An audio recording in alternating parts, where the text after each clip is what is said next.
Bom, boa tarde aí, boa noite, bom dia para quem estiver vendo isso aí em outros horários que não sejam agora, né?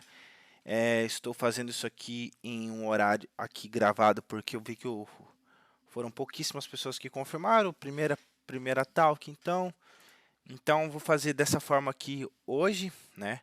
Espero que nas próximas a gente consiga ter mais pessoas participando e que se torne uma cultura mais presente aqui entre a gente aqui de Criciúma fazer esses encontros para em alguns momentos a gente trazer eventos presenciais e afins, só que a gente precisa ter, firmar, né, criar essa cultura. Então, mesmo que seja pouco agora, se com o tempo a gente for crescendo, as coisas vão se acertando.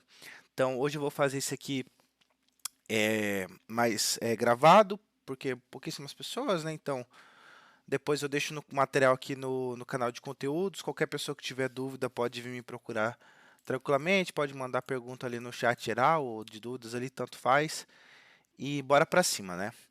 Hoje eu vou falar sobre infraestrutura como código, né, famoso IAC. E assim, há muito eu já no começo assim, eu tive bastante dúvida com relação a IAC, até porque eu fui de ambientes que eram on-premises, né? Então, das empresas aqui da região são assim, empresas cujo os servidores são todos locais, né? On-premise, para quem não está por dentro dos termos, são aquelas empresas que os servidores são locais, não utilizam cloud, não utilizam as plataformas de nuvem, AWS, Google Cloud, Azure, enfim, essas plataformas. Então, o on-premise está bem presente ainda aqui na nossa região, né? Então, preparei uma apresentaçãozinha aqui bem curtinha, rapidão mesmo, para explicar o que é, né? Que o IAC é uma abordagem de gerenciamento de infra, onde os recursos como aí servidor, rede, aplicativo, são todos definidos e provisionados por meio de código. Literalmente isso. Em vez da gente ter os painéis, os dashboards lá da AWS, por exemplo, sempre vou usar a AWS como exemplo porque eu tenho já experiência com a AWS, então vou usar como exemplo a AWS. Então a gente, em vez de ficar criando lá, pô, cria uma rede, cria uma VCP, cria lá a regra, subnet, as, as, as, as, as virtual privates lá, tudo no dedo e vai associando. Com o IAC você vai fazer código. Então você vai definir tudo isso de forma automatizada, de forma mais escalável, é uma forma reproduzível, e daí vai facilitar a implantação, vai facilitar a manutenção desses ambientes que são mais complexos, né? Conforme a estrutura vai ficando muito grande, vai se tornando uma complexidade muito maior. Então, o IAC veio para trazer isso. Então, alguns dos pontos de benefício dele são a consistência e a repetibilidade.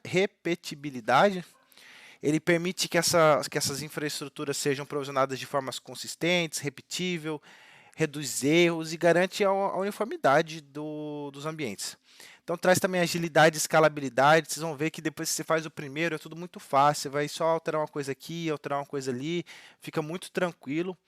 E facilita também para fazer auditoria e controle de versão, que você consegue fazer um rastreamento de tudo que foi mudado, sabe? Não que lá no ClickOps para quem não sabe é ir lá ficar clicando lá para montar as estruturas. Não que dessa forma você também não consiga, né? Porque a gente tem o AWS CloudTrail que traz todos os logs de tudo que é feito na nuvem, mas com o infraestrutura como código torna as coisas mais fáceis, né? Que tem controle de versão. Por exemplo, no Terraform lá você consegue ver todas essas mudanças, então fica muito bacaninha, né? E redução de custos, né? Porque se você vai reduzir a complexidade, você vai reduzir custos. Então, alguns dos conceitos aqui vou passar mais por cima, que é declaratividade, né? É uma abordagem declarativa, lembra muito a questão de tipo um SQL, você vai falando módulo, tal coisa, e vai colocando flags ali, depois a gente pode olhar uma documentação, ou em algum outro momento, eu queria separar as duas, na verdade, né? Porque inicialmente eu pensei em falar tanto de IAC quanto de Terraform. Mas já sabendo que ia ser poucas pessoas, eu optei em fazer em duas partes. Então hoje vamos falar só de IAC, mas é bem declarativa a linguagem. Depois aqui, junto com o conteúdo, eu vou mandar a documentação do Terraform para vocês terem uma noção de como funciona, né? A reutilização, como eu comentei, versionamento e a idempotência. Então, independente de quantas vezes vocês executarem, o resultado sempre vai ser o mesmo. Isso é muito bom. Algumas das ferramentas populares de IAC são o Terraform, como eu comentei, o Ansible, o AWS CloudFormation também, que é bastante utilizado, o Kubernetes e o Docker. Né? Então, todas essas ferramentas permitem que a infraestrutura seja definida como código e daí facilita a automatização, versionamento, implantação consistente de ambientes. Né? O Docker, por exemplo, utiliza o Docker Compose lá, que é uma forma de você trazer a infraestrutura como código. Você vai definir o que vai ser feito, como vai ser feito, se tem variável de ambiente, se não tem, e por aí vai. O processo de implantação, né, da IAC começa, acho que conforme igual a todos os processos de software, né? Você vai fazer uma definição de requisitos, você vai identificar os requisitos de infraestrutura, recursos, configurações e dependências que precisam ser automatizadas. Vai escolher uma ferramenta, né? Qual é a ferramenta de infraestrutura mais adequada, e você vai levar em conta a complexidade do ambiente, curva de aprendizado do seu time, se a integração com os outros processos é tranquila, né? E daí então você vai começar a fazer a codificação dessa infraestrutura, vai fazer os testes de validação e chegar na implantação automatizada, que é o Dream Team aí. Alguns desafios e considerações na adoção do IAC, né, que é a resistência à mudança. Por exemplo, aqui na região eu vejo muito isso aqui, o pessoal se apega muito aos métodos manuais e a ter servidores e confiar somente eu tenho um controle sobre o que é meu e afins, o que está lá não é, e toda aquela história dos boomers aí. Abraço, Matheus. E, mas é importante envolver toda a equipe, tá, no processo de transição e fornecer o treinamento adequado para o pessoal ver que não é o bicho de sete cabeças que aparenta ser. Apesar de, por exemplo, no começo você vai ter uma complexidade de configuração, sim, né? Porque é uma outra maneira de trabalhar, existe uma definição, né? Se for um ambiente muito complexo, pode sim ser um desafio, então você precisa investir um tempo ali no planejamento e na documentação para que seja garantida essa consistência, né? E o IAC ele vem para meio que se adequar às práticas de DevOps, né? Que hoje em dia DevOps está sendo muito falado, é presente em quase todas as empresas de grande porte, que permite que as equipes entreguem, né, a implementação da infraestrutura com o desenvolvimento e a implantação contínua de aplicativos. Por exemplo, hoje, por um dev aí que trabalha numa empresa grande, se ele só souber codar, só fazer isso e nada mais, ele passa muito trabalho, né? Hoje espera-se que a gente tenha um conhecimento muito maior, que vai desde do planejamento ali, a parte de refinamento de histórias, de planejamento de mudança, até a implantação em si, né? Então você vai passar por processo de gestão de mudança, para fazer rodar pipeline, quando o pipeline quebrar você tem que saber fazer isso, né? A própria integração com CI/CD, né?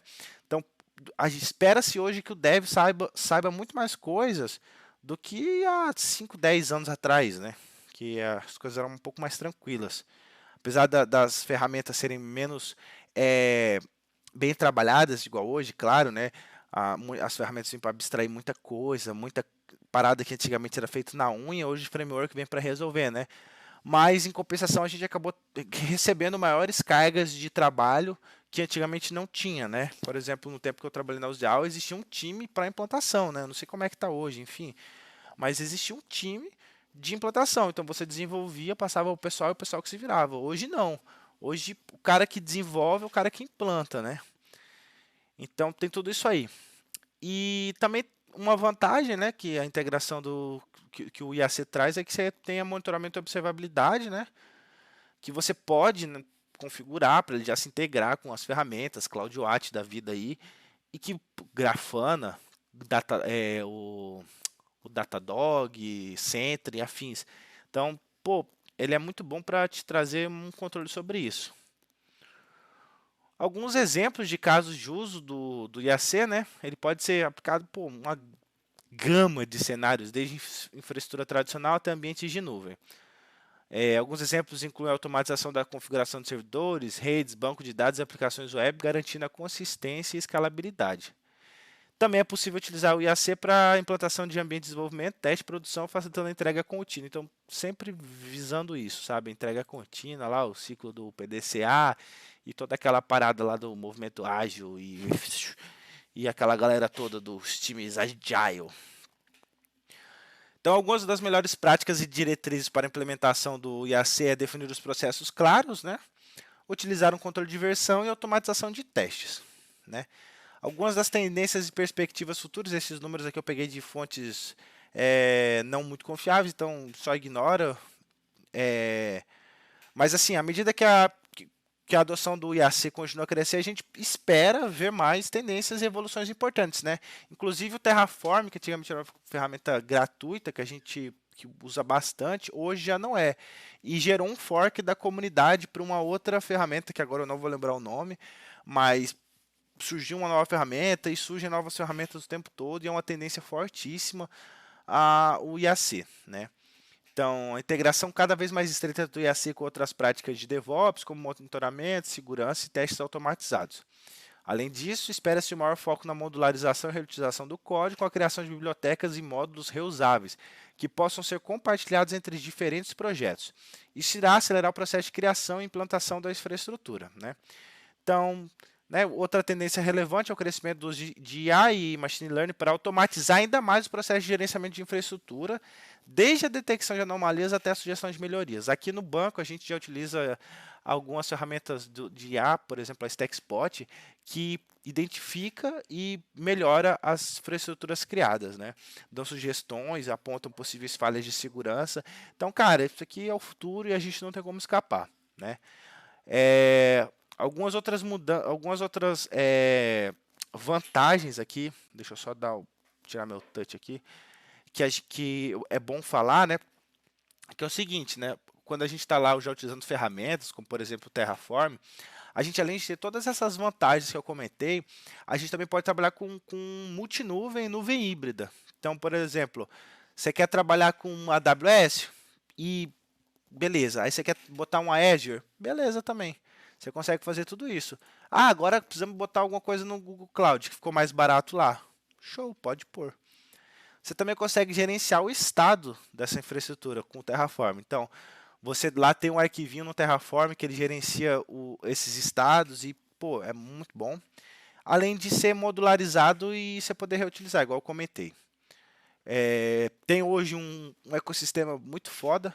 O Terraform tem uma comunidade grande, uma comunidade bem ativa. E, pô, tem muitos plugins, muitos provedores para integração e por aí vai. Novamente, eu vou deixar aqui embaixo uma documentação do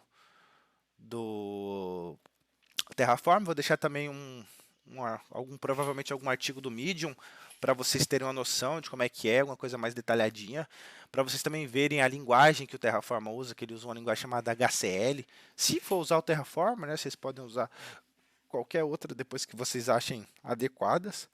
E brincando, construir umas VPC lá, brincar com as zonas, e brincar com as zonas, ó, brincar na zona é maravilhoso.